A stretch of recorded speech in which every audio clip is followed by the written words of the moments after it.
Moonlight streamed through the curtains, breaking the darkness of the bedroom into thin silver stripes. Michael Harris lay on his back, staring at the ceiling, where the shadows of the old oak tree outside the window danced silently. Beside him, on the other side of the bed, Candy was asleep, or pretending to be asleep. Her breathing was even, but something about it seemed unnatural to Michael, as if she were trying to breathe more quietly than usual. He turned his head, trying to see her face in the dim light. Her phone lay face down on her nightstand, but Michael could have sworn that an hour ago, when he had been awakened by her slight movement, the screen had been glowing, casting a bluish glow on her cheekbones. "Candy," he called quietly, almost in a whisper, so as not to disturb the silence. She didn't move. Michael waited, listening to her breathing, then carefully raised himself up on his elbow. His gaze fell on his phone again. He never checked her messages, it wasn't his style. But something has changed in the last few weeks. Candy had become distant, her smiles seemed forced, her conversations superficial, as if she wanted to get them over with and get lost in her thoughts. Michael leaned back against the pillow, a knot of anxiety forming in his chest. He remembered their conversation at dinner. Candy was sitting across from him, absent-mindedly picking at the roast chicken he had prepared with such care. Her eyes kept sliding to the phone lying next to her plate. "Long day?" he asked then, trying to catch her eye. "Huh." She looked up, as if waking up. "Yeah, just a lot of work. New project, deadlines." "You've been staying late a lot lately," he remarked, trying to keep his voice neutral. "Is everything okay?" "Of course," she answered too quickly, smiling that same tight smile that now appeared so often on her face. "It's just the season. Everyone's running around like crazy." Michael nodded, but something inside him tightened. She hadn't told him anything specific, not about the project, not about her coworkers, not about why her phone was still flashing notifications at 10 o'clock at night. He wanted to ask more, but the words stuck in his throat. Instead, he simply said, "If something is wrong, you will tell me, right?" "Of course, Michael," she replied, and her voice was soft, but there was a sense of distance in it, as if she were speaking to him from across the room. Now, lying in the dark, he replayed the conversation in his head, trying to find clues. Something was wrong, he could feel it on his skin. Candy had always been so open, her laughter filling the house, her energy infectious. But now she seemed to be fading, a shadow of the woman he had known for the past 7 years of their marriage. The morning greeted him with the smell of coffee. Michael went down to the kitchen, where Candy was already standing at the stove, stirring something in a frying pan. Her dark hair was pulled back into a messy bun, and she was wearing the same blue robe he had given her for their anniversary 2 years ago. She looked comfortable, almost like she used to, but there was something mechanical about her movements, as if she were performing a ritual. "Good morning," he said, walking over to the coffee maker. "Good morning," she replied without turning around. "The eggs will be ready soon." "Great." He poured himself some coffee, watching her out of the corner of his eye. "You're early today." "Yes, I need to get to the office early," she said, still not looking at him. "I have a lot to do." "The project again?" he asked, trying to make the question sound natural. "Yeah," she finally turned, setting the pan down on the table. Her eyes met his, but only for a moment before she looked away. "Nothing special, just routine." Michael sat down at the table, feeling the anxiety that had been building all night begin to grow. He decided to try again. "Candy," he began, choosing his words carefully, "I've noticed that you've been a bit, I don't know, it's distant lately. Is everything okay?" She froze, holding the plate of scrambled eggs. Her fingers trembled slightly, but she quickly pulled herself together. "It's okay, Michael," she said, setting the plate in front of him. "I'm just tired. Lots of work, that's all."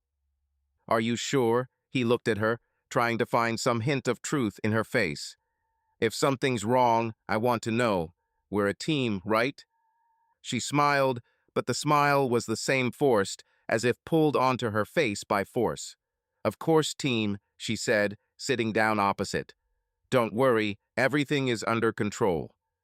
But Michael couldn't help but worry. He saw her checking her phone, the way her fingers drummed nervously on the table when she thought he wasn't looking. He noticed her walking into another room to answer a call, the way her voice would get quieter when she said, "Yeah, I'll call you back later." These were all little pieces of a puzzle he couldn't quite put together. That day, Michael decided to take the day off. He called the office, saying he was feeling unwell, and stayed home. Candy left at 9 in the morning, saying, "See you tonight." Her voice was light, but there was a sense of urgency in it, as if she wanted to leave as quickly as possible. Michael wandered around the house, unsure of what to do. He turned on the TV, but the news about rising gas prices and political debates only irritated him. He tried to read, but the lines blurred before his eyes. Finally, he found himself in their bedroom, standing in front of the dresser where Candy kept her things. Her phone was at home, a rarity for her. Michael looked at it, his heart beating faster. He knew it was wrong, that it was a violation of her privacy, but curiosity, or rather, fear got the better of him. He picked up his phone and entered the password, their wedding date. The screen lit up, opening a messenger. Michael scrolled through the chats, and his gaze fell on a name, Sarah. He knew Sarah, Candy's coworker, but something about their correspondence made him freeze. The messages were short, but there were a lot of them, and they were all sent late at night. "See you tomorrow at 7. "Yes, in the usual place. "Don't tell anyone, okay?" Michael felt the blood rush to his temples. He scrolled further, but the messages became increasingly vague, full of innuendos he couldn't decipher. He put the phone back down, trying to stop his hands from shaking. Maybe this was just work. Maybe this was some secret project she couldn't talk about. But then why was she so secretive, even with him? That evening, when Candy returned, Michael met her in the living room. She looked tired, but there was a nervous energy in her movements. She threw her bag on the sofa and headed for the refrigerator without looking at him. "How is your day?" he asked, trying to keep his voice even. "It's fine," she replied, taking out a bottle of water. "And you?" "I took the day off," he said, watching her reaction. "I decided to relax." "Oh, great," she smiled, but her eyes avoided his. "You need to relax sometimes." "Candy," he stepped toward her, feeling the words escaping him. "I saw your phone, the correspondence with Sarah." She froze, her hand holding the bottle of water stopped halfway to her mouth. Her face went pale, but she quickly pulled herself together. "Were you checking my phone?" Her voice was quiet, but there was steel in it. "I didn't check," he lied, feeling heat rise in his cheeks. "It was unlocked, I just happened to see it." By chance, she set the bottle down on the table, her eyes narrowing. "Michael, this is my personal space." "I know," he raised his hands in surrender. "But you've been different lately. I'm worried, Candy. What's going on? Who's Sarah?" "Sarah is Sarah," she snapped. "My colleague. We're working on a project, and yes, sometimes we text late. That's normal." Meeting at 7 o'clock, at the usual place. Michael couldn't stop himself. The words were flowing. "Candy, I'm not an idiot. If something is going on, tell me." She looked at him, and something flashed in her eyes, pain, fear, or maybe guilt. But she quickly looked away. "Nothing's happening," she said, and her voice was colder than he expected. "You're making this up. I'm tired, Michael. Let me rest." She went into the bedroom, leaving him standing in the middle of the kitchen. Michael watched her go, feeling the lump in his chest grow heavier. He wanted to believe her, wanted to dismiss his suspicions, but the shadows in her eyes and the coldness in her voice told a different story. Something was happening, and he was determined to find out what it was. The next morning began with a sharp knock on the door. Michael, still reeling from his conversation with Candy the previous day, slowly rose from the couch where he had spent the night, not daring to lie down next to his wife. His thoughts were still spinning around her cold words, her evasive answers, and the way she had closed the bedroom door behind her, as if fencing herself off from him, not only physically but also emotionally. He rubbed his eyes, trying to drive away the fatigue, and went to open it. Julia, their neighbor, stood in the doorway, a woman in her 40s with bright red hair and a habit of saying whatever came into her head. In her hands, she held a plastic container with something that smelled like freshly baked goods. "Good morning, Michael," she chirped, holding out the container. "I made some blueberry muffins, thought you and Candy might like some." "Thank you, Julia." Michael took the container, forcing a smile. "That's very kind of you." "Oh, come on, it's nothing." She waved her hand, but her gaze lingered on him a little longer than usual. "Are you okay? You look like you haven't slept." It's been a long night," he answered evasively, not wanting to go into details. "Work, you know." "Oh, this job," Julia shook her head, but there was something else in her tone, something unsaid. She hesitated, as if deciding whether to continue, and finally added, "Listen, Michael, I saw Candy here yesterday. In town, at that cafe on the corner of Main Street." Michael froze, feeling his heart skip a beat. He tried to keep his expression neutral, but his insides clenched. "Yes?" he asked, trying to sound casual. "She often eats there. Work is nearby." "Well, maybe," Julia shrugged, but her eyes were watching his reaction. But she wasn't alone. There was a man sitting with her, tall, in a dark jacket. They seemed to be talking. Michael felt the blood rush to his temples. He squeezed the muffin container so hard the plastic crunched slightly. "A man?" he asked again, trying not to show his emotions. "A colleague, perhaps?" "Maybe," Julia shrugged again, but her tone was too meaningful. "I didn't see who he was. I just thought it was weird, you know. She usually eats lunch alone, right?" "Yes," Michael nodded, feeling the lump in his throat get heavier. "Thank you for telling me." "Oh, you're welcome," she smiled, but there was something sympathetic in her smile. "If anything, I'm always here to chat, or I'll bring some cupcakes." "Of course, Julia," he forced himself to smile back. "Thank you again." Michael closed the door and set the container down on the kitchen table, staring into space. The Main Street Cafe. Candy had never mentioned going there with anyone. She rarely talked about her lunches, but he had always assumed she ate at the office or with co-workers. A man in a dark jacket. Who was he? Sarah? No, Julia had clearly said it was a man. Then who? He sat down at the table, trying to collect his thoughts.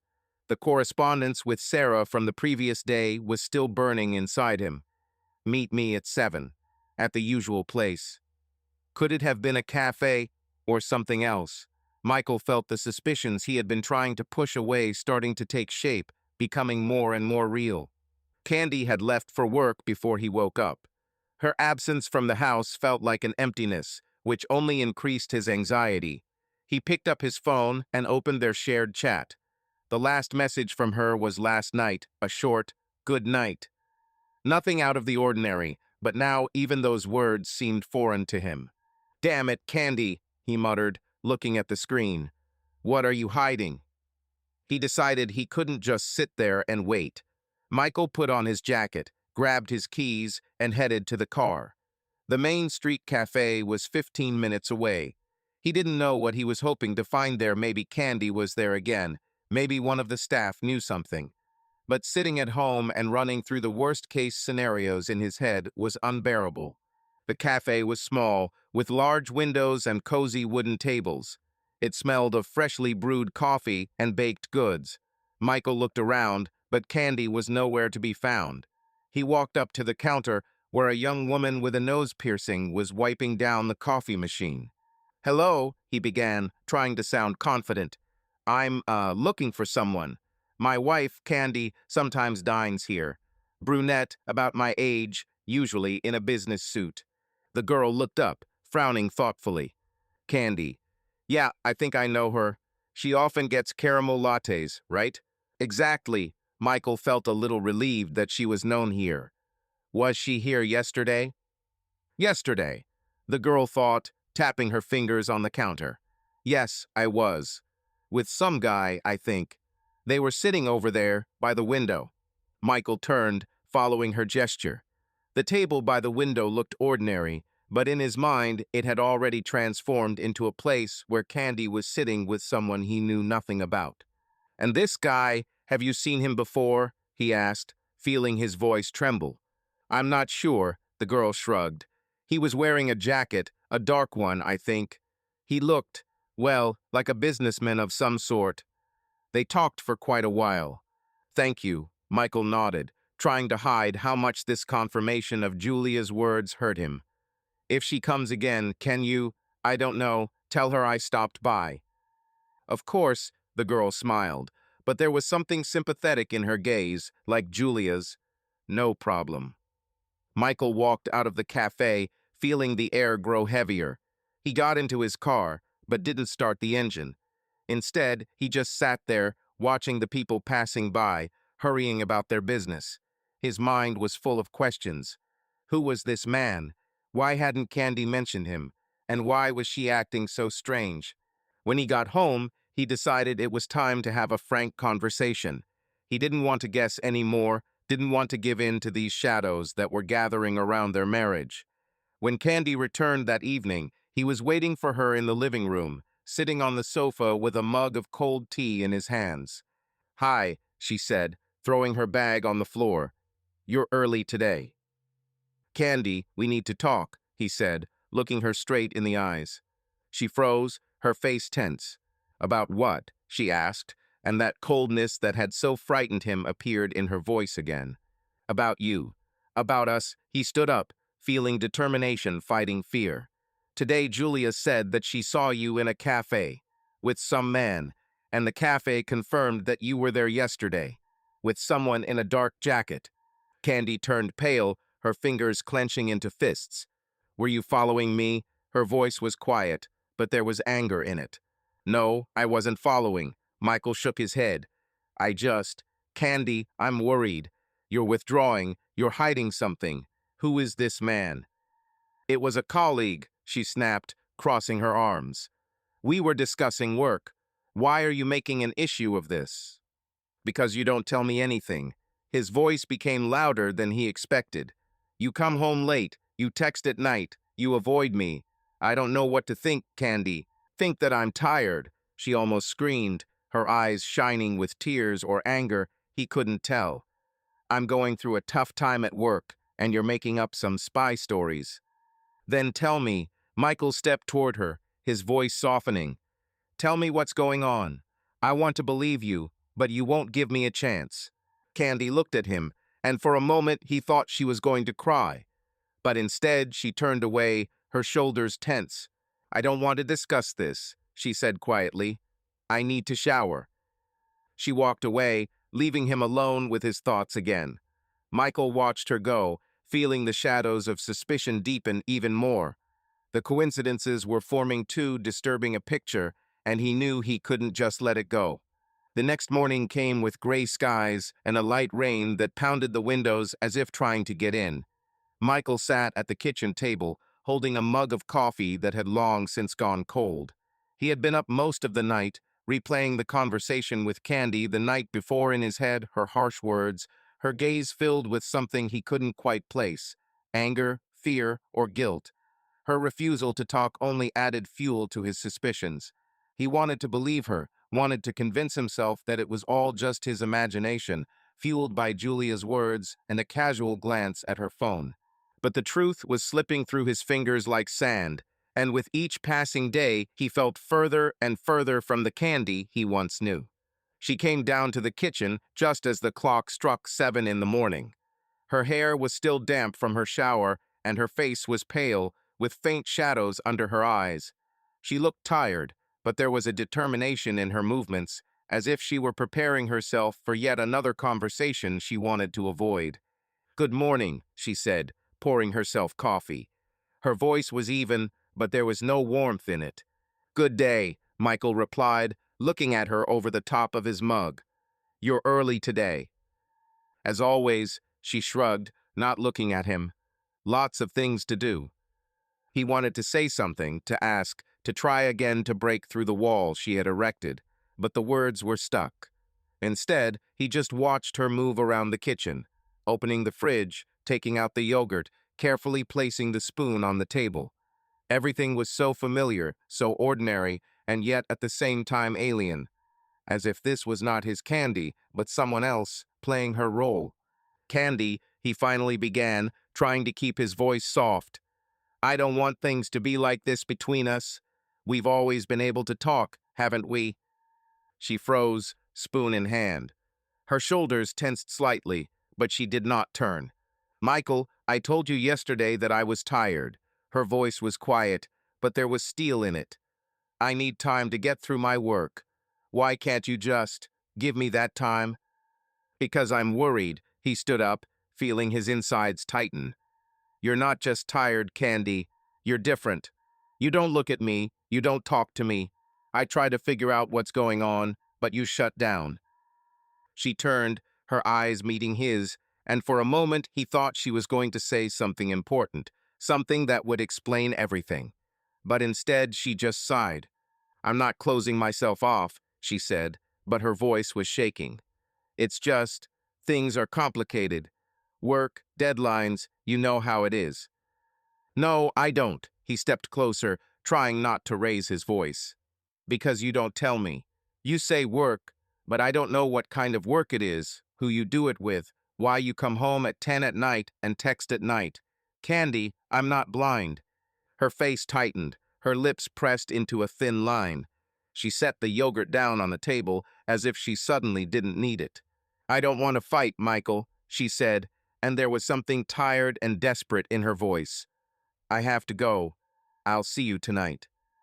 She grabbed her bag and headed for the door, but Michael couldn't let her go that easily. Candy, wait, he caught up with her at the front door, standing between her and the exit. I don't want to fight. I just want to understand. Julia saw you in a cafe with some man. The cafe confirmed that you were there. Who is he? Why don't you tell me? Her eyes widened, and for a second he thought she was going to scream or cry. But instead she straightened, her gaze growing colder. Are you talking about this again? Her voice was sharp, almost accusing. I told you it was a colleague. We were discussing work. Why can't you just trust me? Because you don't give me a reason to believe it. The words came out louder than he intended. You hide, you avoid, and then you get angry when I ask. If it's just a colleague, why can't you just tell me who he is? What did you discuss? Why is it so secret? Candy looked at him, and something flashed in her eyes, pain, maybe, or fear. But she quickly looked away, her fingers tightening on the strap of her bag. I don't have to account for every step I take, she said quietly but firmly. I'm leaving. We'll talk later. She walked around him and walked out, slamming the door a little too hard. Michael stood in the hallway, listening to her footsteps fade away on the porch. He felt like he'd been punched in the gut. Every answer she gave him, every look she gave him, only increased his anxiety. He wanted to believe that this really was just a job, but her demeanor, her evasiveness, screamed otherwise. Michael walked back into the kitchen, his gaze falling on the container of muffins Julia had brought in yesterday. He remembered her words, her sympathetic look, and the fire of suspicion flared in his chest again. He couldn't just sit and wait for this to resolve itself. He had to do something, find out something. He decided to go to the cafe again. Maybe it was stupid, maybe he was becoming paranoid, but the thought of Candy meeting someone behind his back did not give him any peace. He put on his jacket, grabbed his keys, and walked out of the house, feeling the rain chill his face. The cafe on Main Street was almost empty, just a couple of students sitting in the corner, their noses buried in their laptops. Behind the counter was the same girl with the piercings from yesterday. She recognized him and smiled, but her smile was cautious. You again, she said, wiping her hands on a towel. Coffee? No, thank you. Michael shook his head, trying to look calmer than he felt. I just wanted to ask one more thing. About yesterday. Are you sure it was the man with Candy? Maybe you were mistaken? The girl frowned, as if trying to remember. No, definitely a man, she said. Tall, in a dark jacket. They were sitting over there. She pointed to the same table by the window. I also noticed because he was paying for their coffee. Candy usually pays for it herself. Michael felt his insides go cold. He was paying for her coffee. It was a small thing, but for some reason it was that detail that struck him the hardest. "Didn't you hear what they were talking about?" he asked, although he already knew it was useless. "No, I was behind the counter," the girl shrugged. "But they looked, well, I don't know, serious, I guess. Not like friends just chatting." "Thank you," Michael nodded, feeling his hands shaking. "If she comes again, can you just let her know? Here's my number." He wrote his number on a napkin and handed it to her. She took it, nodding, but her eyes were again filled with sympathy. "Of course," she said. "No problem." Michael walked out of the cafe, feeling the rain getting heavier. He got into his car, but was in no hurry to start the engine. His thoughts were chaotic, like a puzzle with half the pieces missing. He didn't know what to do next. Follow Candy, it seemed too low, too unlike him. But just waiting for her to explain it all herself was unbearable. When he got home, he decided to do something to distract himself. He turned on his laptop and started checking his work email, but his thoughts kept returning to Candy. He remembered how they had met at a party with mutual friends, how she had laughed at his jokes, how her eyes had sparkled when she had told him about her dreams. She had been open then, full of life, and he had fallen in love with her almost instantly. Where was this Candy now? What has changed? By evening, the rain had stopped, leaving behind damp air and puddles on the sidewalks. Candy got home around 8, her hair slightly damp, her face the same mask of fatigue. She threw her bag on the couch and looked at Michael, who was sitting in the living room with a book he hadn't even read. "Hello," she said, her voice softer than it had been this morning, but still distant. "Hello," he replied, closing the book. "How is your day?" "Fine," she shrugged, heading toward the kitchen. "Tired, as always." Michael watched her get a bottle of water from the fridge and felt his insides boil again. He didn't want to start another fight, but the silence was worse. "Candy," he began, standing up. "I was at the cafe today." She froze, her hand holding the bottle stopped halfway. She turned, her eyes wary. "Why?" she asked, and there was something sharp, almost accusing, in her voice. "Because I can't just let this go," he said, trying to keep his voice calm. "The girl at the counter confirmed that you were there with a man. He paid for your coffee. Who is he, Candy?" Her face turned pale, but she quickly pulled herself together. "I told you already." Her voice grew colder. "It was a colleague. We were discussing a project. Why can't you just trust me?" "Because you won't tell me anything specific." He stepped towards her, feeling his emotions getting the better of him. "You say colleague, but you won't tell me who he is, what the project is, why you're meeting in a cafe and not in the office. Candy, I'm trying to understand, but you're not giving me anything. Because it's none of your business?" She almost screamed, her eyes shining with tears. "It's my job, my life. I don't have to explain every step I take. You're my wife," Michael said quietly, but his voice shook with pain. "I thought we shared everything. But you, it's like you're hiding from me." Candy looked at him, her lips trembling, but she didn't answer. Instead, she looked away, her shoulders hunched. "I need to shower," she said, her voice barely audible. "I don't want to discuss this." She walked away, leaving him standing in the middle of the kitchen. Michael felt the cracks in their marriage growing deeper, the silence between them becoming an abyss. He didn't know what to do, didn't know how to get back the Candy he loved. But he knew one thing: he wouldn't give up. He would find the truth, even if it broke his heart. The rain had stopped, but the air was damp and heavy, as if the sky itself were pressing down on Michael's shoulders. He sat in the living room, staring at the dark TV screen, which reflected his own face tired, with dark circles under his eyes and a tense line between his brows.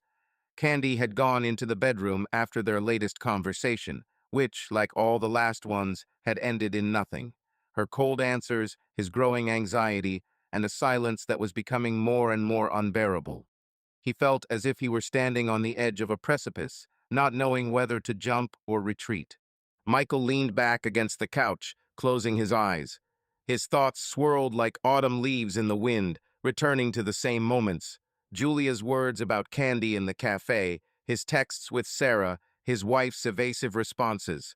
Every time he tried to talk to her, she closed herself off, as if building a wall of words that explained nothing. It's work. I'm tired. Give me time. These phrases became her shield, and he felt increasingly helpless trying to break through it. He opened his eyes, his gaze falling on a photograph on the shelf, he and Candy on the beach, 3 years ago. She was laughing, her hair fluttering in the wind, and he was hugging her, feeling like the happiest man in the world. Everything had been simpler then. He hadn't doubted her or them. Now her every step, her every glance seemed like a riddle he couldn't solve. Michael stood up and walked into the kitchen, where the bottle of water Candy had left behind after their conversation was still sitting on the counter. He picked it up, as if it could give him answers. His fingers tightened around the plastic, and he felt something new begin to form in his chest, not just anxiety, but determination. He couldn't just wait for everything to work itself out anymore. He couldn't keep asking questions she wasn't answering. He needed to do something, something concrete. And then an idea popped into his head that had previously seemed too radical, too foreign, to seek help. Not from a friend, not from a psychologist, but from someone who could give him real tools to understand what was happening. The name Richard Hayden popped into his head almost immediately. Richard was a lawyer, an old acquaintance of Michael's from college. They weren't close friends, but they had met a few times at parties, exchanged a few words at class reunions. Richard had always struck Michael as someone who knew how to solve problems calmly, professionally, without unnecessary emotion. If anyone could help him understand what was happening to Candy, it was him. But the thought of a lawyer stirred up a storm of conflicting emotions. Michael sat at the kitchen table, his fingers tapping nervously on the countertop. To approach Richard would be to admit that the situation was out of control, that his marriage might be on the rocks. It was terrifying. He imagined himself sitting in Richard's office, telling him about his suspicions, about Candy, about her late-night texts and coffee shop meetings. It would be like baring his soul to a stranger, even an acquaintance. But what if that was the only way to find out? Michael stood up and paced the kitchen, his thoughts racing between the pros and cons. Why did he need a lawyer? He didn't even know if he had any real grounds for suspicion. Julia had seen Candy with a man, but it could have been a coworker, she said. The correspondence with Sarah had been strange, but maybe it really was just work. He tried to convince himself that it was all a figment of his imagination, that he was working himself up, like he had done before when he'd gotten worked up over little things. But deep down, he knew it wasn't little things. Candy had changed. She had become a stranger, and the feeling was too real to ignore. He stood by the window, looking out at the wet street. If he approached Richard, he might suggest something like spying on Candy or checking her phone, her texts. The thought made Michael feel sick. He had never been the type to pry into other people's personal space. When he and Candy had first started dating, she had once left her phone at his house, and he hadn't even thought to check it. That hadn't been his style. But now it was different. Now he felt like he had no choice. "Damn it," he muttered, rubbing his temples. "What am I even doing?" He walked back to the desk, picked up his phone, and opened his contacts. Richard Hayden's name was there, saved from when they'd exchanged numbers at some party. Michael stared at the screen, his finger hovering over the call button. He imagined calling Richard, explaining the situation, asking for help. It would be a step he couldn't take back. If Candy found out he'd hired a lawyer, it could ruin everything they had left between them. She already accused him of not trusting her, of meddling in her life. What would she say if she found out he'd gone even further? But then again, what else could he do? Keep asking questions that she wouldn't answer. Wait for her to open up. He felt like time was working against him. Every day, every evasive phrase she said only deepened the gap between them. He didn't want to lose her, but he also didn't want to live in ignorance, in this constant state of anxiety that was eating him up from the inside. Michael put the phone down on the table and covered his face with his hands. He remembered the way Candy had looked yesterday when he had asked her about the man in the cafe. Her eyes, full of something he couldn't quite place, anger, fear, guilt. She had closed off so quickly, had walked away from the conversation so quickly, that it had only increased his suspicions. If she had simply told him who the man was, what they had discussed, he might have been able to believe her. But her silence, her coldness, was like a knife piercing his heart. He thought about what talking to Richard might do for him. A lawyer might be able to advise him on what to do, how to gather evidence if he needed it. Maybe he could suggest hiring a private investigator, an idea that made Michael uneasy. He imagined someone following Candy, taking pictures of her, recording her conversations. It was so far from who he wanted to be, from how he envisioned their marriage. But what if this was the only way to find out the truth? What if Candy really was hiding something, an affair, problems at work, something else?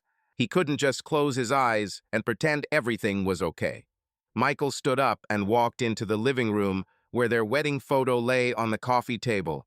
He picked it up, looking at the smiling faces of him and Candy. They had been so happy then, so sure that their love would endure anything. He remembered her dancing with him at the wedding, whispering in his ear that he was her home. Where was that home now? Where was the Candy who had looked at him with such warmth? He put the photo back, feeling the resolve inside him tighten. He didn't want to ruin their marriage, but he also couldn't live with this uncertainty. If Richard could help him understand what was going on, if he could give him some answers, it would be worth it. But what if the truth was worse than he feared? What if Candy really was seeing someone else? Michael felt his heart clench at the thought. He loved her, despite everything. He didn't want to lose her. But he also didn't want to be the man who lived in an illusion. He walked back into the kitchen, picked up his phone again, and opened Richard's contact. His finger hovered over the call button again, but this time he didn't put the phone back down. He took a deep breath, trying to calm his racing heart. This wasn't just a call. This was a choice, a step into the unknown. He knew that by taking this step, he could change everything. But he also knew that he couldn't continue to live in this limbo, where every day brought new questions and no answers. Michael closed his eyes, imagining Richard answering the phone, his calm, professional voice offering solutions. Maybe he'd tell Michael that he was overly panicked, that there was a simpler solution to this. Maybe he'd suggest talking to Candy, setting up a meeting with a couple's therapist. Or maybe he'd confirm Michael's worst fears, and then, what then? Michael didn't know if he was ready for that. But he knew he wasn't ready to continue living in the shadow of his doubts. He opened his eyes, his gaze falling again on the bottle of water on the table. It was such a small thing, but it reminded him of Candy, of her coldness, of her withdrawal from conversation. He couldn't wait any longer. He couldn't wonder any longer. He needed clarity, even if it was painful. Michael clutched the phone in his hand, determination finally overcoming his fear. He didn't know what lay ahead, but he knew one thing: he had to act. For himself, for Candy, for whatever was left of their marriage. He took a deep breath and pressed the call button. It was a rainy afternoon, blanketing the city in a gray haze, and Michael, sitting in his car outside Richard Hayden's office, felt his heart beat in rhythm with the raindrops pounding the windshield. He had done it anyway, calling Richard that morning, and to Michael's surprise, Richard had answered almost immediately, asking to meet that day. Now, parked outside the low building with the sign Hayden and Associates, Michael felt determination and fear warring within him. He wasn't sure he was ready to hear what Richard had to say, but it was too late to back out. Richard's office was on the third floor, in a corner room with large windows that looked out onto the wet streets and people hurrying under umbrellas. The room smelled of coffee and old books, and the walls were covered with diplomas and certificates that seemed designed to inspire confidence. Richard, a man in his 50s with neatly combed graying hair and an intent gaze, rose from his desk as Michael entered. "Michael, it's good to see you," he said, extending his hand. His voice was warm, but with a professional reserve that immediately reminded Michael that this was not a friendly meeting. "Sit down. Coffee?" "No, thank you." Michael shook his head, sinking into the leather chair across from the desk. His fingers nervously fiddled with the hem of his jacket. Honestly, I don't know where to begin." Richard nodded, sitting back in his chair. His eyes studied Michael carefully, but there was no judgment in them, only calm expectation. Start with what's bothering you, he suggested, leaning back. You said on the phone it was about Candy. Is something wrong? Michael took a deep breath, feeling the words he had been holding in for so long rushing out. He began to tell her about Candy's coldness, about her late-night texts, about Julia's words about the cafe, about conversations that ended in nothing. He tried to speak calmly, but his voice shook, betraying the emotions he was trying to hide. I don't know what to think, Richard, he finished, rubbing his temples. She says it's a job, but I don't believe it. She's not the same. I feel like she's hiding something, but I have no proof. I don't know what to do. Richard listened silently, tapping his pen lightly on his pad. When Michael finished, he nodded, as if weighing each word. Okay, let's get this straight, he said, his voice even but firm. Do you suspect Candy is cheating on you? Michael winced at the word. It sounded so harsh, so final, that he almost regretted coming here. I don't know, he admitted, looking at the floor.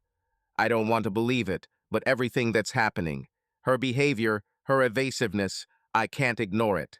I understand, Richard leaned forward, his gaze growing serious. But here's the thing, Michael. Suspicion is not proof. You can sense that something is wrong, but without concrete facts, you're just chasing shadows. If you want clarity, you'll need more than your neighbor's word or a random text message. Michael nodded, though his insides sank. He knew Richard was right, but that didn't make it any easier. What should I do? He asked, his voice quieter than he expected. Just wait. I've tried talking to her, but she's shutting down. I can't do this anymore. Richard put his pen down and folded his hands on the table, his gaze becoming even more focused. There are a few options, he began. The first is to keep trying to talk to Candy, maybe a couples therapist if she's willing. That might help you both figure out what's going on without escalating. But from what you've said, she's not very open to talking. Not really, Michael smiled bitterly. She dodges every question as if I'm accusing her of something terrible. Okay, then option 2, Richard continued, his tone becoming even more businesslike. If you want to know for sure what's going on, you need facts. And the most effective way to get them is to hire a private investigator. Michael froze, his fingers tightening on the arms of his chair. The thought had been in his head for a while, but hearing it from Richard, spoken so matter-of-factly, was like a blow. A private detective, he asked, his voice shaking. Are you serious? Absolutely, Richard nodded, not looking away. It's standard practice in these situations. A detective can follow Candy, find out who she meets, where she goes, what she talks about. That will give you concrete data, not just speculation. Michael felt his stomach clench. He imagined someone following Candy, taking pictures of her, recording her conversations. It was so far from who he wanted to be, from how he envisioned their marriage. But at the same time, he couldn't deny that the idea was tempting the promise of truth, no matter how painful.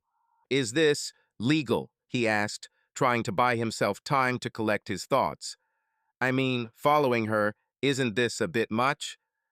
Richard smiled slightly, but there was no humor in his smile. It's legal if it's done professionally, he replied. A good detective works within the law, no break-ins, no illegal wiretaps. They just watch, gather information. You get a report, where she was, with whom, when, nothing more. Michael nodded, but inside he was seething.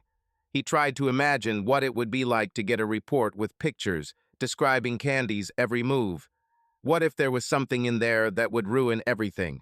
What if he saw her with that man from the cafe, laughing, holding his hand? He didn't know if he could bear it. What if I don't want this? He asked, looking at Richard. What if I'm just not ready? Then you go back to option 1, Richard shrugged. You try to talk to her, maybe even insist on a psychologist. But Michael, let me be honest. If she doesn't want to talk, and you continue to suspect, it's only going to get worse. You're going to live in this limbo where every move she makes seems like evidence to you. That's not living. Michael lowered his head, his fingers fiddling nervously with the hem of his jacket. Richard was right, he was already living in this hell, where Candy's every look, her every word seemed to hint at something he didn't understand. He remembered her face last night, her trembling voice when she said she didn't want to discuss it. He wanted to believe that she was just tired, that it really was work, but her evasiveness, her coldness, gave him no peace. "How much will it cost?" he asked, almost in a whisper, as if he was afraid that someone else would hear his words. Richard took a business card out of his desk drawer and handed it to Michael. "It depends on how long the job takes," he said, "but I can recommend a man I trust. His name is Paul Carter. He's professional, fast, and clean. These jobs usually take a week or two, sometimes less if it's obvious. He'll get in touch with you, and you can discuss the details." Michael took the card, his fingers shaking. It said, "Paul Carter, Private Investigations," and a phone number. He looked at it as if it were a ticket to the unknown. "What if I find out something, I don't like it?" he asked, looking up at Richard. "What then?" Richard sighed, his gaze softening. "Then you have options," he said. "If it's cheating, you can decide what to do next: divorce, talk, try to fix it. If it's something else, at least you'll know what you're dealing with. But without facts, you'll just keep guessing, and that will destroy you, Michael."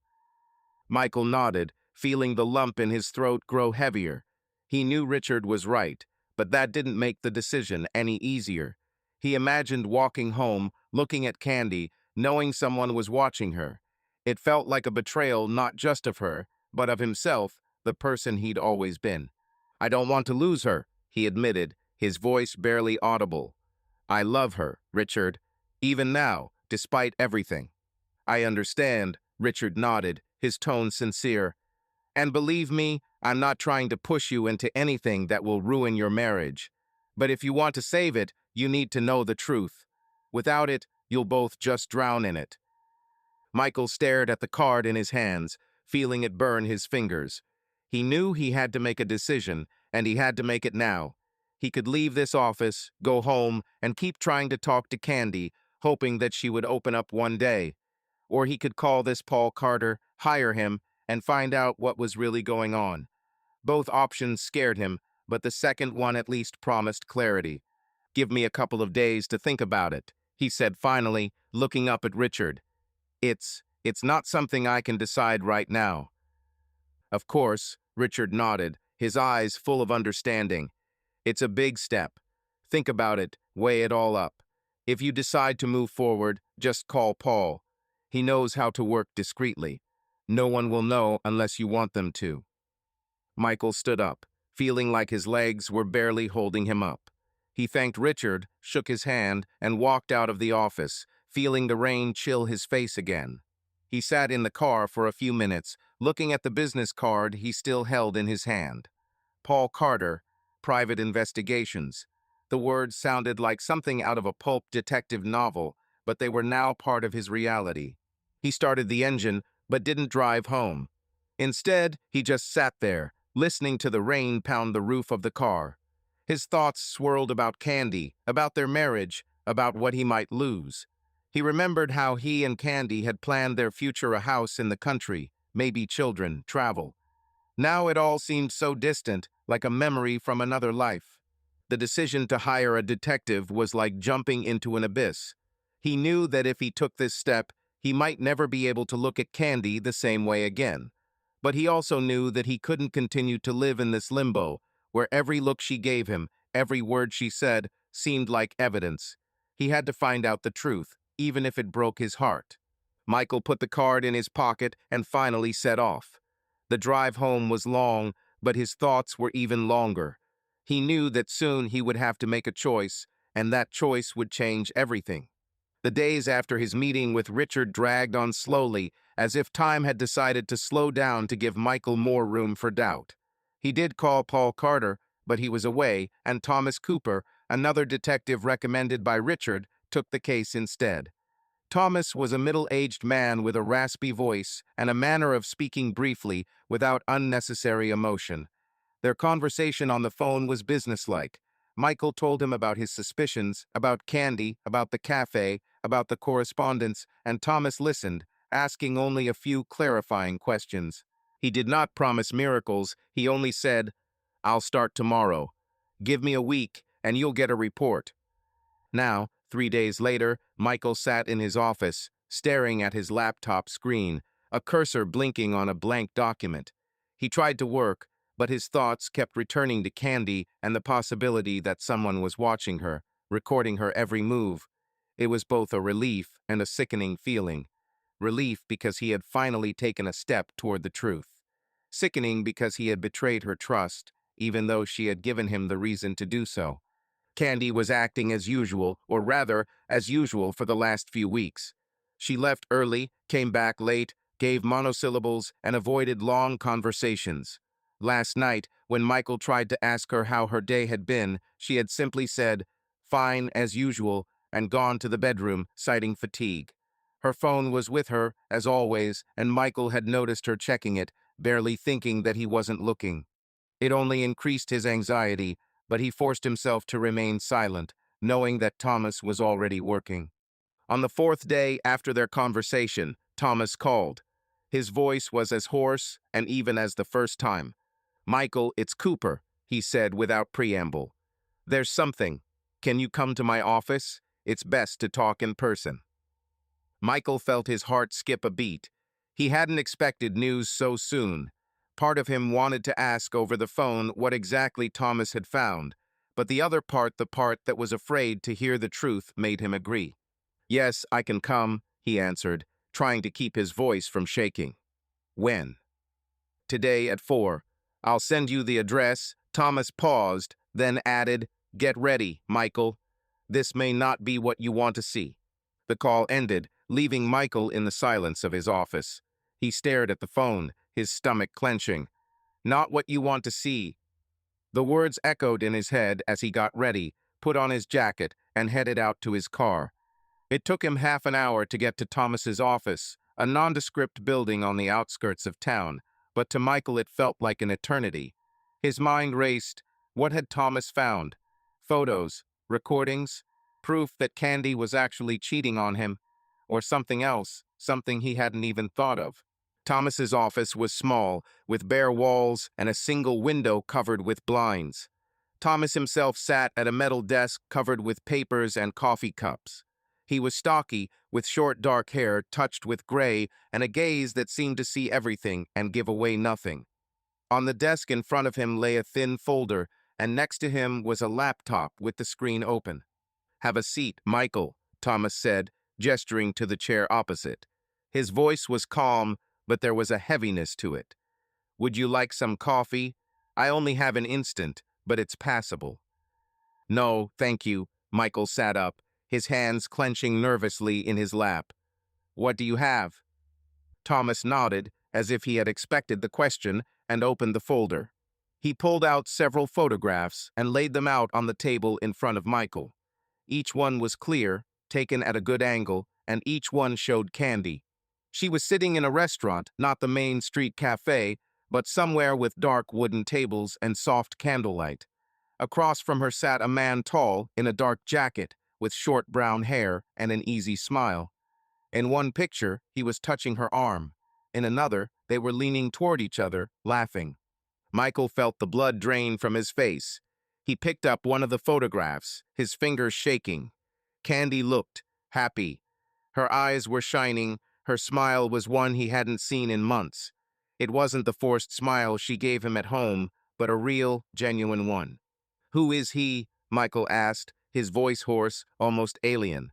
"I don't know yet," Thomas said, leaning back in his chair. "I started watching 3 days ago. It was yesterday, at the Lunar restaurant on Park Avenue. They were there for about 2 hours. They came in separately, and they left separately. But as you can see, they're close."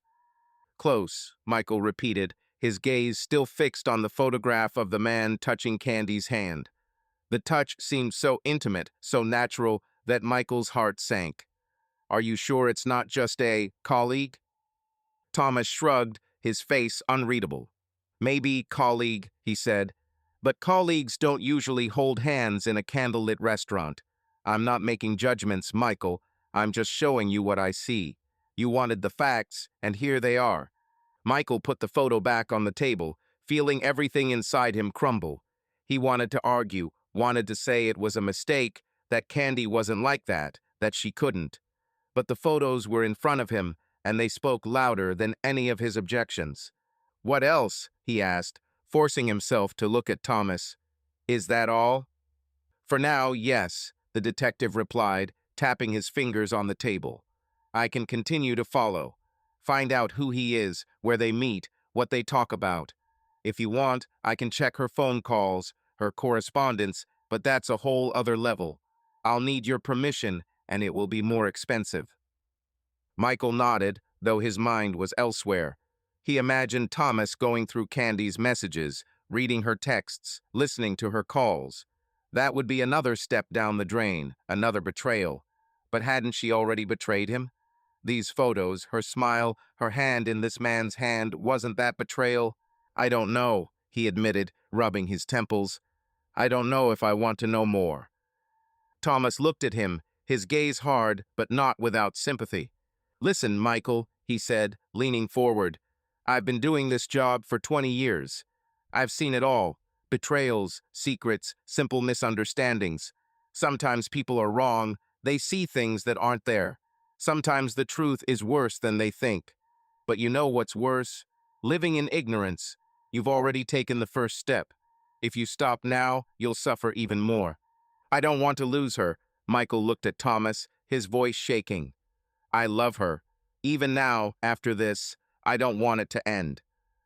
"Then find out the truth," Thomas said firmly. "If it's nothing, you can move on. If it's something serious, at least you'll know what you're dealing with. But sitting around wondering isn't the answer." Michael nodded, his gaze falling back to the photographs. He felt everything inside him screaming in pain, in anger, in fear. He wanted to take those photographs, rip them up, pretend they had never existed. But he knew he couldn't. They were real, his reality, and he had to face it. "Go on," he said finally, his voice quiet but determined. "Find out who he is, where they meet, anything you can." Thomas nodded, writing something down in his notebook. "Okay," he said. "I'll get back to you in a couple of days. If anything comes up before then, I'll let you know. And Michael, hang in there. It's tough, but you can do it." Michael stood up, feeling like his legs were barely holding him up. He thanked Thomas, took the photographs, and stuffed them into his jacket pocket, as if afraid someone would see them. He walked out of the office and stood outside, breathing in the damp air. The rain had started again, a fine, cold rain, but Michael didn't notice it. His thoughts were on Candy, on her smile in the photograph, on her hand in this man's. He knew he wouldn't be able to look at her the same way again. But he also knew he wouldn't stop until he knew the truth, whatever it was. The days after meeting Thomas Cooper dragged on like a thick fog, enveloping everything and making it hard to see where reality ended and the nightmare began. Michael lived in a strange state. On the one hand, he tried to maintain the appearance of normalcy, greeting Candy at breakfast, asking about her day, even smiling when she threw out her short, meaningless answers.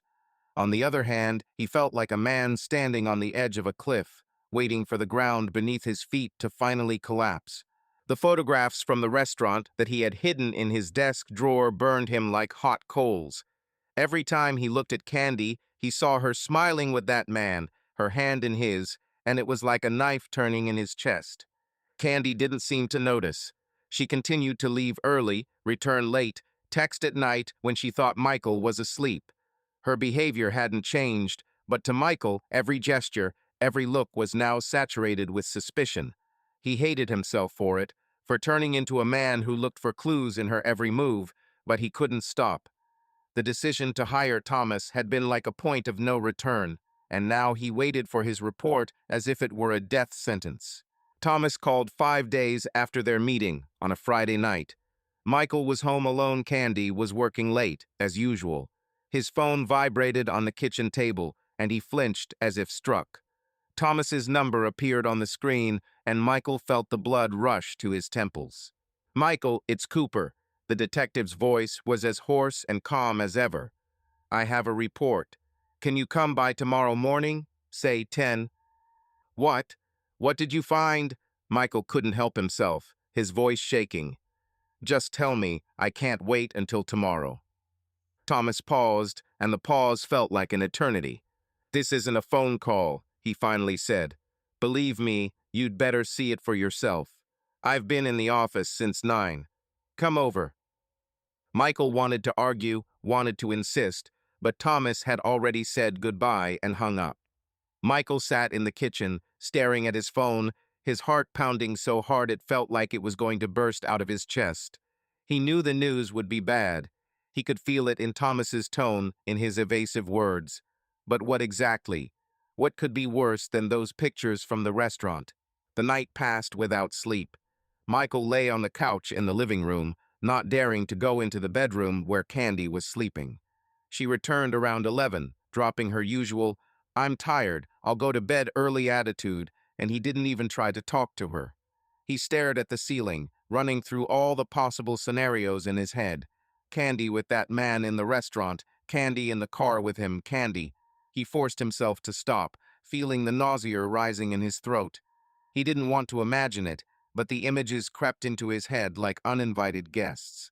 Saturday morning greeted him with cold sunshine and silence. Candy had already left, leaving a note on the table, going to the office, back for lunch. Michael crumpled the note, feeling anger mingle with despair. The office, always the office. He didn't believe in that word anymore, but he didn't have the strength to argue, not now, when he knew he would soon have answers. Thomas Cooper's office was the same as last time, cramped, smelling of coffee and paper. Thomas sat at his desk, a thick folder in front of him, and several photographs neatly fanned out on the table. He looked at Michael, his gaze hard but not accusing. "Sit down," he said, pointing to a chair. "Coffee?" "No," Michael shook his head, his voice hoarse from a sleepless night. "Just show me what you've got." Thomas nodded and pushed the folder toward Michael. His movements were slow, almost mechanical, as if he had done this 1,000 times before. "I followed your wife for 5 days," he began, his voice even but wary. "The surveillance was mostly done in the evenings, when she left the office. I collected photographs, notes of the places she was, and the names of the people she met. It's all here." Michael opened the folder, his hands shaking. The first page was a report. Dates, times, places. He scanned the lines, but the words blurred. His gaze settled on the first photograph, Candy at the same restaurant, Luna on Park Avenue. She was sitting across from the same man, in a dark jacket, with brown hair. They weren't holding hands this time, but their faces were close, too close, and Candy was smiling in a way Michael hadn't seen her smile in a long time. He turned the page. The next picture was taken in a different location, the lobby of a hotel, small but elegant, with marble floors and soft lighting. Candy was standing by the elevator, and next to her was the same man. They weren't touching, but their postures, their gazes. Michael felt his stomach clench. He turned another page, and his breath caught. In the picture, Candy and the man were entering a hotel room, his arm around her waist. What hotel is this?" Michael asked, his voice barely audible. "Riverside," Thomas answered, looking at him carefully. "It was the day before yesterday. They spent about 2 hours there." 2 hours, Michael repeated, his eyes still glued to the photograph. He tried to find an explanation, any clue that could justify this. A work meeting, but in a hotel, in a room. He knew it was a lie, one he was trying to console himself with. "There's more," Thomas said, his voice almost soft, as if he were trying to soften the blow. "I found out who he is." Michael looked up, feeling his blood run cold. "Who?" he asked, his voice shaking. "His name is David Wilson," Thomas said, pulling up another photo that showed a close-up of the man's face. He looked to be in his 40s, with a neat haircut and a light stubble, his eyes warm, but with a confidence that irritated Michael. "He works for the same company as Candy, head of marketing. I checked their corporate website and reached out to a couple of sources. They've been working together on some big project for a few months now." "A project," Michael smiled bitterly, his fingers tightening around the photograph. She always talks about work. But this isn't work. Thomas didn't answer, but his silence spoke louder than words. Michael turned another page of the report. There were entries, dates and times of Candy's meetings with David. Lunar Restaurant, 3 times a week. Main Street Cafe, once. The Riverside Hotel, twice. Michael felt his heart break with every word, every line. This was not just a chance meeting. There was a pattern, a secret life Candy led behind his back. "Are you sure?" he asked, though he knew the question was pointless. "Maybe this is, I don't know, a business meeting." Thomas looked at him, his gaze firm but not without sympathy. "Michael, I'm not making assumptions," he said. "I'm showing you the facts. They meet regularly in places where business meetings aren't usually held. They spend time in hotels. You can interpret that any way you want, but that's what I saw." Michael nodded, his gaze falling again on the photo of Candy and David by the elevator. He tried to remember if she had ever mentioned David Wilson, maybe in conversation, in some casual mention to colleagues, but he couldn't remember anything. She had never spoken of him, and that made it even worse. "What do I do now?" he asked, looking at Thomas. His voice was empty, as if he had been burned out from the inside. "What do people do in situations like this?" Thomas leaned back in his chair, his fingers tapping on the table. "It's up to you," he said. "Some people go home and have a conversation. Others gather more evidence to be sure. Others go to a lawyer to start divorce proceedings. I can't tell you what to do, Michael. I can only give you information." Michael nodded, but his mind was elsewhere. He imagined himself going home, looking at Candy, knowing all this. How could he talk to her without revealing what he knew? How could he sleep next to her, knowing she was with someone else? He felt betrayed, but also guilty. Guilty for hiring a detective, for digging into her life, for failing to save their marriage. "I can go on," Thomas added, interrupting his thoughts. "I can find out more about him, about their relationship, about how long it's been going on. But it will cost more, and you need to decide if you want to know more." Michael looked at him, his eyes full of pain. "I don't know," he admitted. "I thought I wanted the truth, but now I'm not sure I'm ready for it." "No one is ready," Thomas said, his voice softening. "But you're here. You've taken a step.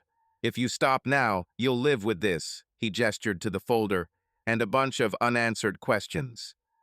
Michael took the folder, feeling its weight.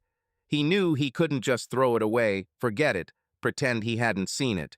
But he also knew he wasn't ready to face Candy right now. He needed time to collect his thoughts, to figure out what he was feeling: anger, pain, love, or all of the above. "Give me a couple of days," he said finally, standing up. I'll call you." Thomas nodded, his gaze understanding. "Think, Michael, and hang in there. It's tough, but you can do it." Michael walked out of the office, clutching the folder. It was cold outside, the wind chilling his bones, but he barely noticed. He got into his car, put the folder on the passenger seat, and just sat there, staring into space. David Wilson's face was in front of him, his smile, his hand on Candy's waist. Michael felt his anger warring with despair, his love for Candy warring with the pain of betrayal. He didn't know what to do next, but he knew one thing: his life would never be the same again. The world around Michael seemed to shatter into 1,000 sharp pieces, each one piercing him with every breath he took. He returned home with Thomas Cooper's file, hiding it in the trunk of his car, as if he were afraid the photographs and reports might poison the air in the house. Candy had returned for dinner, as she had promised in her note, and her presence in the house only added to his confusion. She sat at the kitchen table, scrolling through her phone, her face as unreadable as it had been in recent weeks. Michael looked at her, trying to find in her features some hint of the woman he loved, but he saw only a shadow Candy's shadow, the shadow of their marriage, the shadow of the life that now seemed an illusion to him. "Want to order pizza for dinner?" she asked, not taking her eyes off the screen. Her voice was light, almost carefree, and that cut Michael harder than her coldness. "Yeah, sure," he said, trying to keep his voice even. He turned away, pretending to look in the refrigerator so he wouldn't have to look at her. His hand shook as he opened the door, and he clenched his fists to stop them. Candy didn't notice or pretended not to notice. She ordered pizza, and the rest of the evening passed in a strange, strained silence. They ate across from each other, but their conversation was empty. A few sentences about the weather, about how cold it was outside, about maybe buying a new heater. Michael responded automatically, but his mind was elsewhere at the Luna, in the lobby of the Riverside Hotel, in those photographs of Candy laughing with David Wilson. The night was a real test for Michael. He lay down on the couch in the living room, unable to bring himself to lie down next to Candy. Sleep would not come. He tossed and turned, staring into the darkness, where the shadows from the street lamps drew strange patterns on the ceiling. Every time he closed his eyes, he saw her Candy entering the hotel room, her hand in David's, her smile that was no longer his.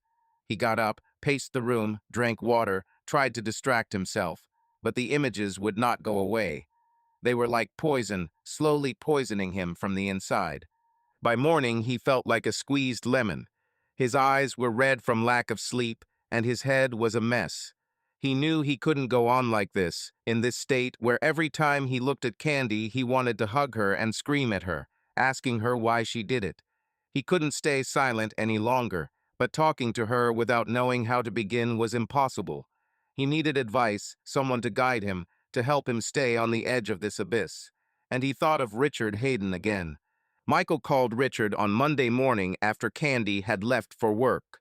His voice was shaking as he asked to meet, and Richard, sensing his condition, offered to come that day. "I'll be in the office in an hour," he said. "Come on over, Michael. We'll sort this out." Richard's office was the same as last time, cozy, smelling of coffee and old books. But now Michael felt less like a man looking for answers than like someone who already had them and didn't know what to do with them. He sat down across from Richard, clutching the folder from Thomas that he'd finally taken from the car. His fingers creased the edges, as if that might erase what was inside. "You look terrible," Richard said, looking at him with a slight smile, but there was concern in his eyes. "Have you been sleeping?" "Not really," Michael admitted, rubbing his temples. I got a report from a detective, Thomas Cooper." Richard nodded, his gaze becoming more serious. "And what did he find?" he asked, leaning back in his chair. "From the look of you, nothing good." Michael opened the folder, his hands shaking as he laid the photographs on the table. Richard picked up one of them, the one of Candy and David entering the hotel room, and looked at it carefully. "Is it her?" he asked, although the answer was obvious. "Yes," Michael nodded, his voice hoarse. "With him. His name is David Wilson, a colleague from work. They met in a restaurant, in a hotel, regularly." Richard put the photograph back, his face calm, but with a glimmer of sympathy in his eyes. "I know this is hard for you," he said, his voice soft but firm. "But let's try to figure this out. Tell me how you feel. What do you want to do next?" Michael took a deep breath, trying to collect his thoughts, which were scattering like frightened birds. "I don't know," he admitted, looking at the floor. I'm in shock, Richard. I can't sleep, I can't eat, I can't look at her without thinking about it." He pointed at the photographs. "I want to scream, I want to ask her why, but I don't know how, and I'm afraid that if I start, everything will collapse." Richard nodded, his fingers tapping the table as if he was weighing each word. "It's okay, Michael," he said. "What you're feeling is shock, pain, anger. Anyone in your position would feel the same way. But here's what you need to understand. You can't act on emotion. Not now. If you go to her with those pictures and start yelling, you'll probably get more excuses from her, or worse, a fight that won't resolve anything." Michael looked up, his eyes filled with despair. "Then what should I do?" he asked. "Just keep quiet, live with this, knowing that she's with him?" "No," Richard shook his head, his tone hardening. "You don't have to stay silent, but you have to be smarter than your emotions. Right now, you have evidence, but it's not complete. You know she's seeing this David guy, but you don't know how far it's gone, how long it's been going on, what it means to her. If you want clarity and if you want to protect yourself, you need to keep your cool. Cool? Michael smiled bitterly, his voice shaking. Richard, I can barely hold on. I see her with him in every corner of this damn house. I can't sleep. I can't think. How am I supposed to be cool? I know it's hard. Richard leaned forward, his gaze hard, but not without warmth. But listen to me, Michael. You're at a crossroads. If you lose it, if you go to her with accusations, you could lose control of the situation. She could deny it, she could leave, she could twist it so that you were the one at fault. I've seen it 100 times. People in your situation make mistakes because their emotions get the better of them. You have to be smarter than that. Michael clenched his fists, feeling anger and pain warring within him. So what do you suggest? He asked, his voice sharp. Keep pretending everything is okay. Watch her go off to her dates, knowing she's with him. I suggest we gather more information, Richard said, his tone calm but firm. You've already started this with Cooper. Let him continue. Find out how long it's been going on, how serious it is. That will give you more leverage if it comes to talking or other steps. Other steps? Michael looked at him, his eyes narrowing. You mean divorce? Richard sighed, his gaze softening. I'm not saying you should get a divorce, he said, but you have to be prepared for all possibilities. If you want to save your marriage, you need to know what you're dealing with. If you want to protect yourself, your finances, your reputation, your future, you need to know everything too. Right now, you're in a vulnerable position because you only have pieces of the puzzle. Put them together, Michael, then decide. Michael nodded, but his thoughts were in chaos. He knew Richard was right, but the idea of continuing to live in this hell, pretending everything was normal, was unbearable. He imagined going home, looking at Candy, knowing she was with David at the hotel, and he felt his heart break. I don't know if I can, he admitted, his voice barely audible. I look at her, and I still love her, Richard, even after all this, but I don't know how to live with it. Richard looked at him, his eyes full of understanding. I know, he said quietly, and I won't lie to you, Michael, it's not going to get any easier anytime soon. But you're stronger than you think. You've already taken a step by coming to me, by hiring a detective. That means you're not ready to just give up. Hold on to that, and don't do anything until you're sure. Michael nodded, though he wasn't sure. He felt broken, as if the world he'd spent 7 years building with Candy had collapsed, leaving only rubble. But Richard's words about keeping his cool, about needing to know more, had tugged at something inside him. He didn't want to be a victim, didn't want to be the kind of person who drowned in his emotions. He wanted to fight, even if he didn't know what he was fighting for Candy, for the truth, or for himself. What if she finds out? He asked, looking at Richard.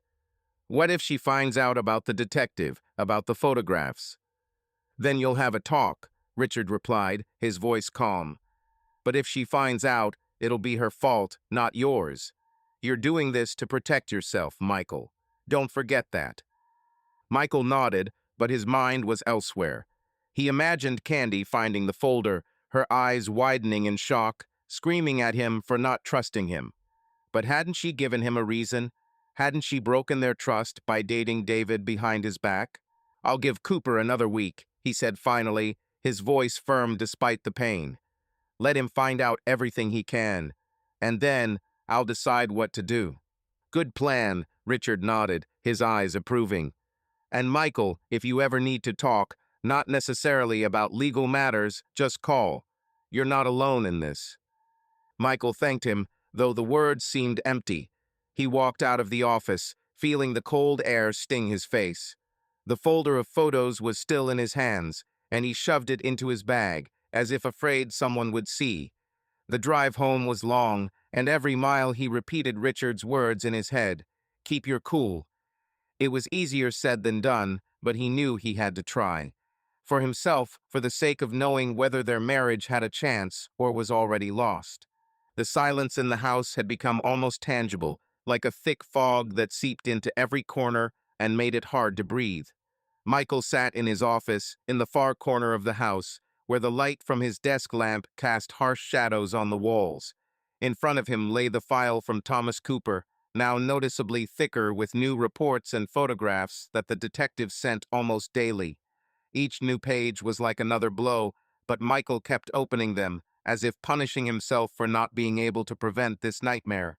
He sorted through the papers, arranged the photographs by date, made notes in his notebook, all with mechanical precision, as if by organizing the chaos he could regain control of his life. Candy, on the other hand, acted as if nothing had changed. She still made him breakfast in the morning, left him notes with smiley faces, kissed him on the cheek before she left for work.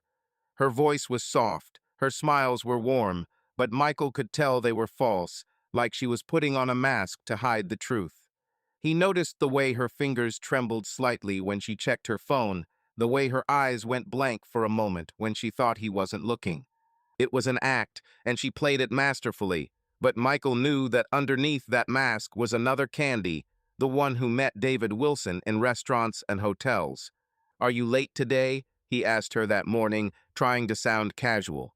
He stood by the coffee maker, watching her pack her bag, her movements quick, almost nervous. "Most likely," she answered, without looking up. "New projects, deadlines are looming. Maybe I'll stay until 9.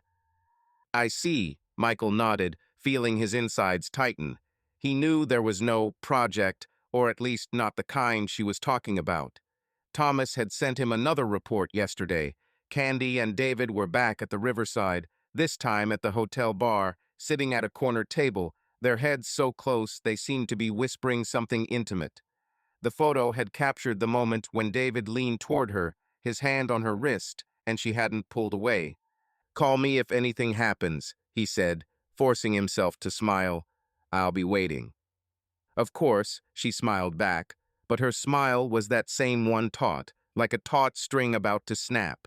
She kissed him on the cheek and walked out, leaving behind a light trail of her perfume, which had once made Michael's chest warm, but now only hurt.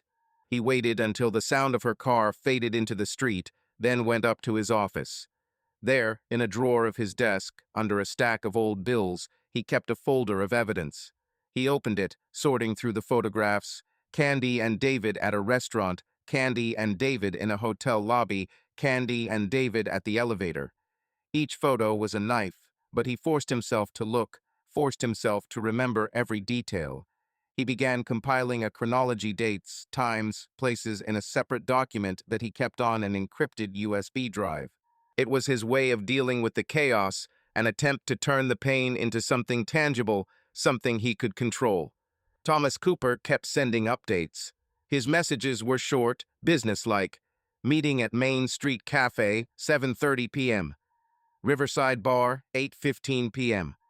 They left together but went in separate cars. Michael read them, his heart tightening with each word. He asked Thomas to dig deeper to find out how long this had been going on, whether David had a family, what his connection to Candy was. Thomas didn't ask too many questions, just did his job, and Michael was grateful for his quiet professionalism. That evening, when Candy returned, she looked tired, but her mask was still on. She put her bag down, took off her coat, and smiled at him as if everything was fine. "How was your day?" she asked, sitting down at the table where Michael had already laid out dinner, a simple spaghetti with sauce that he was making to keep his hands and mind occupied. "Fine," he replied, trying not to look her in the eye. "Work, And you?" "Oh, what a tiring day," she sighed, twirling spaghetti around her fork. "Meetings, calls, lots of emails. But the project seems to be moving forward." "A project," Michael repeated, his voice even but his inside seething. He knew there was no project, or at least not the kind she was talking about. "Tell me, what is the project? You talk so much about it, and I know nothing about it." Candy froze, her fork halfway to her mouth. She looked at him, and something flickered in her eyes, worry, maybe, or irritation. "Just a marketing campaign," she said, her voice light but tight. "New client, big deal. Nothing exciting, really." "I see," Michael nodded, feeling his fingers gripping his fork tighter than they should have. Who are you working with? Who's on the team? She looked at him, her gaze became wary, but she quickly pulled herself together. Just the usual guys from the office, she replied with a shrug. Sarah, John, David. Well, you don't know them. David? Michael felt his heart skip a beat. She'd mentioned his name so casually as if it meant nothing. David Wilson. Candy froze, her eyes widening for a split second, but she immediately smiled as if nothing had happened. Oh, yes, him, she said, her voice too light. The head of the department. How do you know him? I heard about it somewhere, Michael shrugged, trying to keep his tone casual. You've probably mentioned it before. Maybe, she looked away, focusing on her plate. He's a good specialist. He helps a lot with the project. Michael nodded, but inside he was seething. He wanted to scream, throw the pictures in her face, ask why she was lying, why she was continuing this game. But Richard's words echoed in his head. Keep your cool. He couldn't lose it, not now. He had to keep collecting evidence so that when the time came, he would have everything he needed. Sounds interesting, he said, forcing a smile. Can you tell me how it all ends? Of course, she smiled back, but her smile was that same one tight, like a mask that was about to crack. The rest of the dinner passed in silence, broken only by the clink of forks and the occasional comment on the weather. Michael looked at her, trying to find some hint of truth in her face, but he saw only this mask, the mask of a loving wife who made him coffee in the morning, kissed him before leaving, but led another life behind his back. After dinner, Candy went to bed, citing fatigue, and Michael returned to the office. He pulled out a folder, opened it, and began to sort through the photographs. Each one was a blow. Candy and David at the bar, Candy and David at the elevator, Candy and David leaving the restaurant. He added more entries from Thomas's report. Another meeting at the riverside, another coffee shop, another night when Candy said she was working late. He sorted them, pinned them to pages, made notes, as if they might help him understand why she was doing this, what he had done wrong. Late that night, after Candy had fallen asleep, Michael sat at his desk, looking at the photograph of David touching her hand. He tried to remember when it had all started, when he had first noticed that she had changed. It had been 20 years ago, maybe 6 months. He couldn't tell, but looking back now, he saw all the signs. Her distance, her late-night texts, her evasive responses. How could he have been so blind? He closed the folder, feeling the fatigue creeping up on him. But he couldn't sleep, not with these images in his head, not with this pain in his chest. He knew he had to keep going and had to gather everything he could so that when the time came, he wouldn't just have suspicions but facts. Facts he could put in front of Candy if he decided to talk to her. Facts he could show Richard if it came to divorce. Facts that might help him figure out how to move on. Michael stood up, walked to the window, and looked out at the dark street. Somewhere out there in this city, Candy was living her second life, wearing a mask he couldn't tear off. But he was determined to find out the truth, even if it broke his heart. He would go back to Thomas, ask him to continue, and he would pick up the pieces of her lies until he saw the whole picture. Because despite the pain, despite the betrayal, he still loved her, and that was the scariest thing of all. It was a cold evening, with a sharp wind that blew fallen leaves across the street. Michael sat in the living room, clutching the folder of evidence he had been collecting for the past weeks.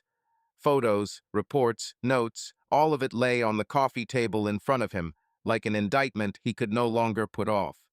His heart was pounding so hard it felt like it would burst his rib cage. He knew that today would change everything. Today he would stop pretending he couldn't see the truth, and Candy would no longer be able to hide behind her mask. She arrived home around 8, her footsteps echoing in the hallway. Michael heard her ditch her bag on the floor, the jingle of her keys landing on the console. Her voice was light as always, almost carefree, as she called out, "Michael, I'm home. Have you eaten? I'm hungry as a wolf." He didn't answer. His fingers tightened on the folder until his knuckles turned white. He heard her walk into the kitchen, open the refrigerator, then her footsteps approached the living room. She stopped in the doorway, silhouetted against the light from the hallway. Her smile, the one he had once loved, seemed alien to him now. "Hey, are you okay?" she asked, her voice still soft but with a hint of wariness. "Did something happen?" Michael looked up, meeting her gaze. His face was stony, but inside he was seething anger, pain, despair, all mixed into a seething cocktail that he could barely contain. "Sit down, Candy," he said, his voice quiet but as hard as steel. "We need to talk." She froze, her smile slowly fading.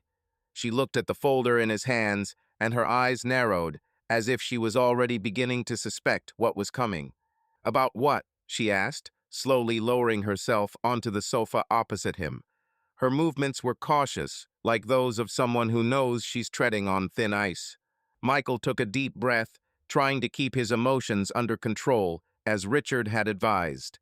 He opened the folder and pulled out the first photo, the one of her and David Wilson sitting in the Lunar restaurant, their faces so close they looked like they were about to kiss. "About this," he said, his voice shaking despite his efforts. "Explain to me, Candy. What is it?" Her face went pale, her eyes widened as she saw the photograph. She opened her mouth to speak, but the words stuck, and she just stared at the picture, her fingers curling in her lap. "Where did you get this?" she finally asked, her voice quiet, almost a whisper. "That's not important," Michael snapped, his tone sharpening. "What's important is that you lied to me. You talked about work, about projects, but in reality you were meeting him. With David Wilson. In restaurants, in hotels. Are you saying that's work too?" Candy swallowed, her gaze darting from the photo to Michael and then back. She was trying to compose herself. He could see it, he could see her searching for words, her mask beginning to crack. "Michael, you misunderstand," she began, her voice soft, almost pleading. This is work. David is my colleague. We are working on an important project, I told you." "Enough." Michael slammed his fist on the table, and the folder jumped, scattering the photos.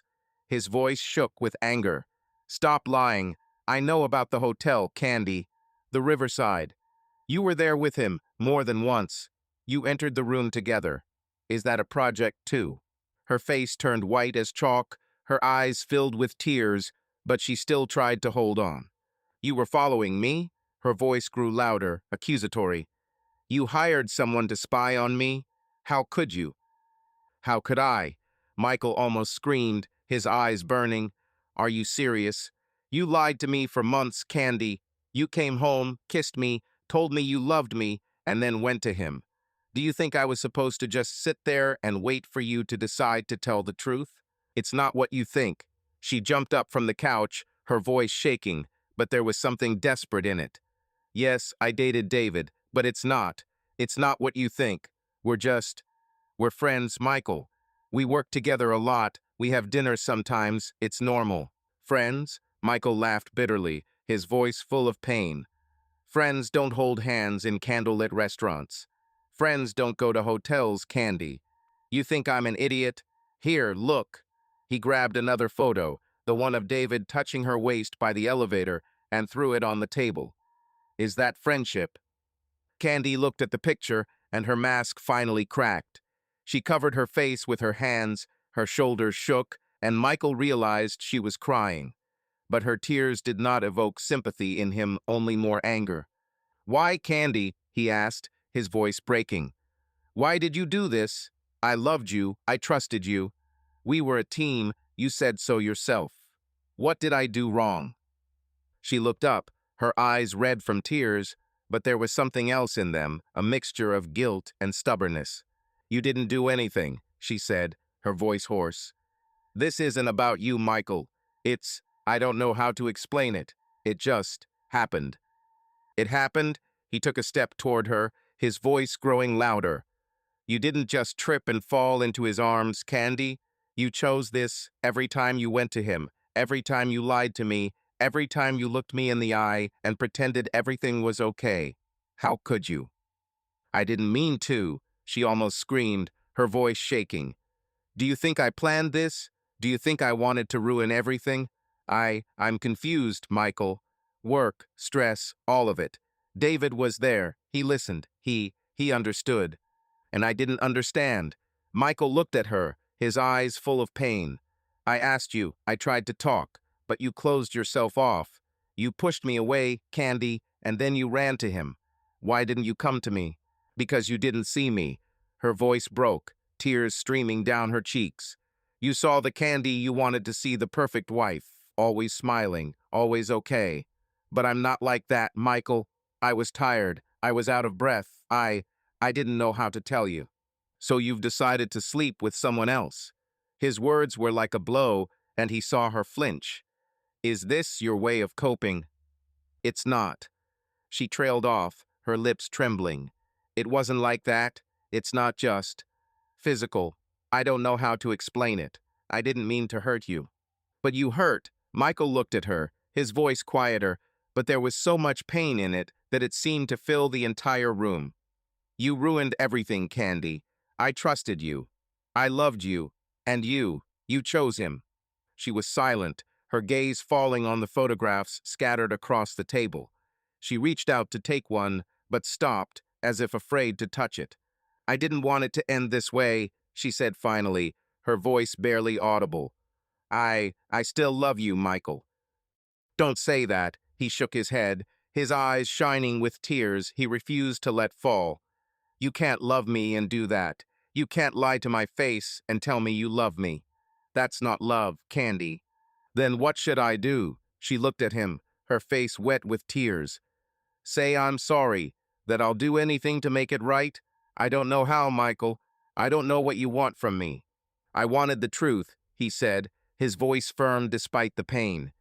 I wanted you to be honest with me, but you chose to lie. And now, I don't know if I can trust you again.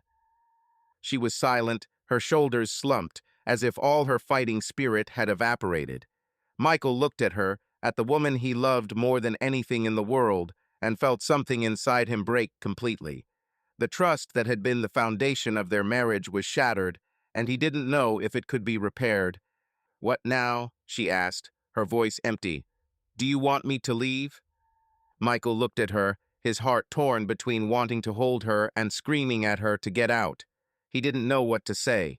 He didn't know if he wanted to save their marriage or end it. All he knew was that the pain he felt was unbearable. I don't know, he said finally, his voice hoarse. I don't know, Candy, but I can't live with it. Not like this. She nodded, her eyes full of tears, but she did not try to argue. She stood up, her movements slow, like someone carrying an unbearable load. I'll give you time, she said quietly. If you want, I can go away for a couple of days, to my mother's or somewhere. Michael didn't answer. He looked at the pictures on the table, at her face, at her smiling with another man, and felt his world crumble. She went into the bedroom, and he sat there, listening as the silence in the house became deafening. The trust was gone, and he knew no words, no tears could bring it back. The courtroom was chilly, despite the warm September day outside. Michael sat on a wooden bench, his hands folded in his lap, his gaze fixed on the floor, where the gray linoleum reflected the dim light from the chandeliers.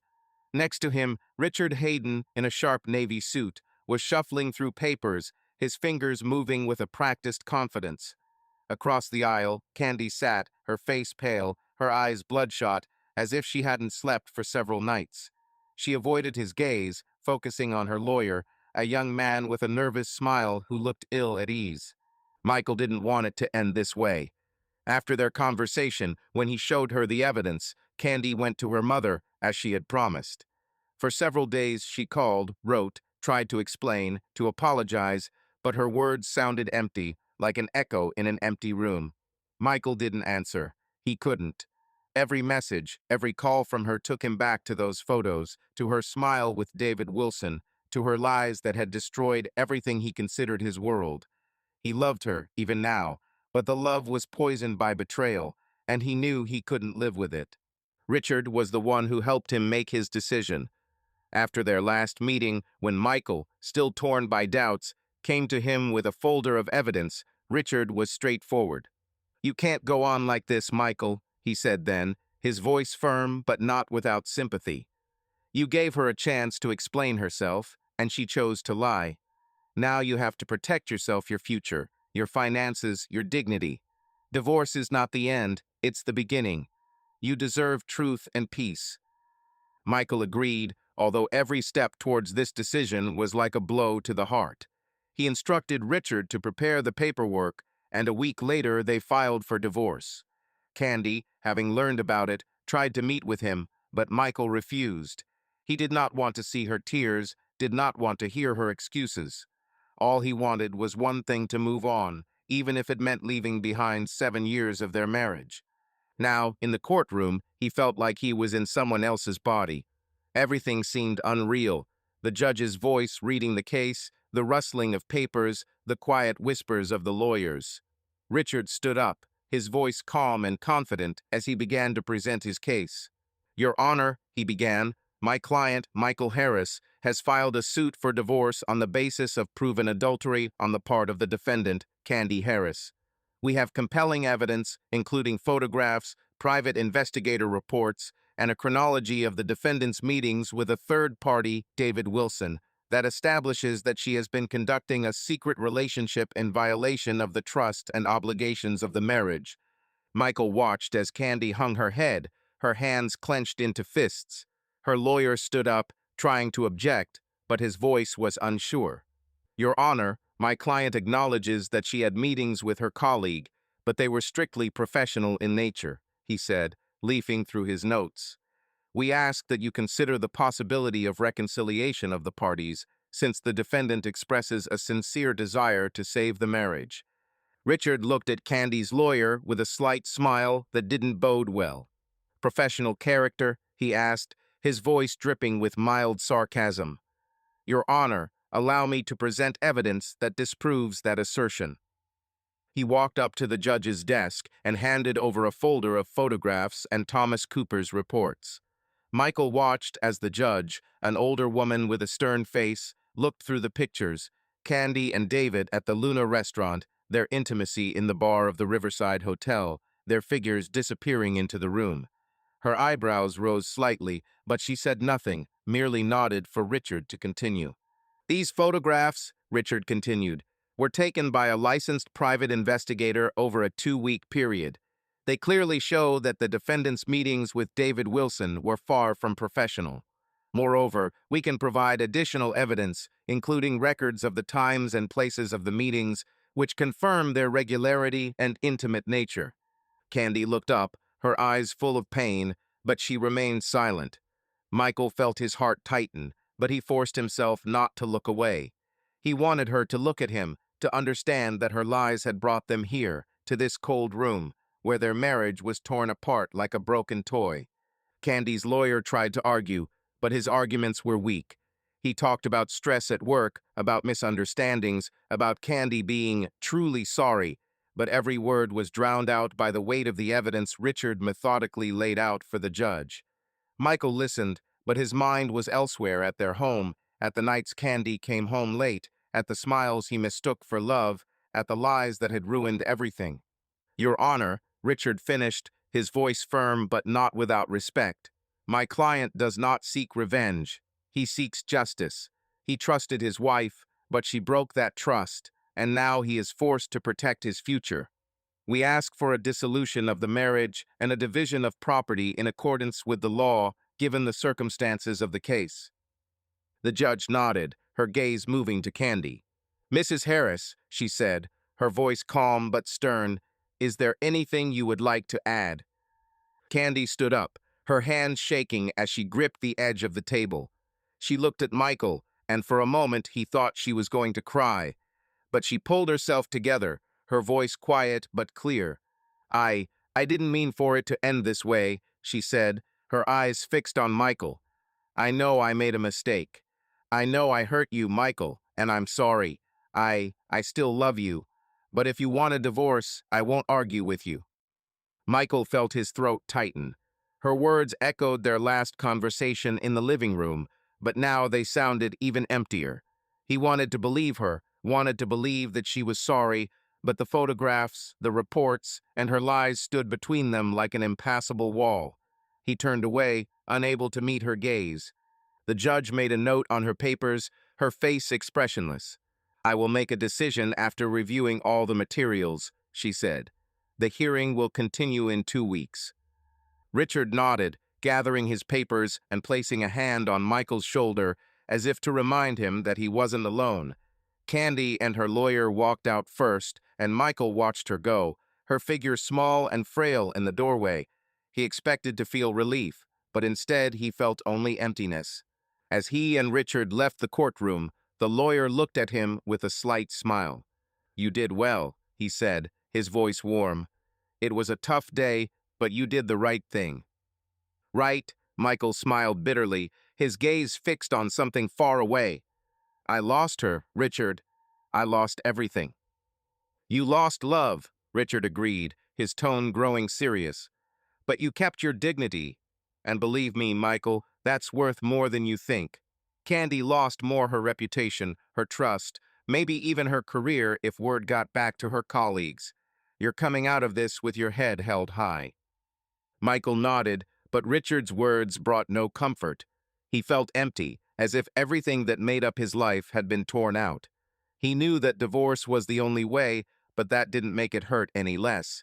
He loved Candy, even now, even after everything, and that love was like a ghost that would haunt him for a long time. They walked outside, where the September sun was breaking through the clouds. Michael paused, inhaling the cold air, and looked out over a city that felt foreign to him. He knew there were more battles ahead, property division, more hearings, maybe even more wounds. But he also knew he could handle it. Because despite it all, he had kept himself his dignity, his truth. And that was all he had left. Subscribe to our channel so that your love doesn't cheat on you, and go ahead and listen to the next story, because this story is nothing compared to the next one. If you're under 18, don't even think click to the next one.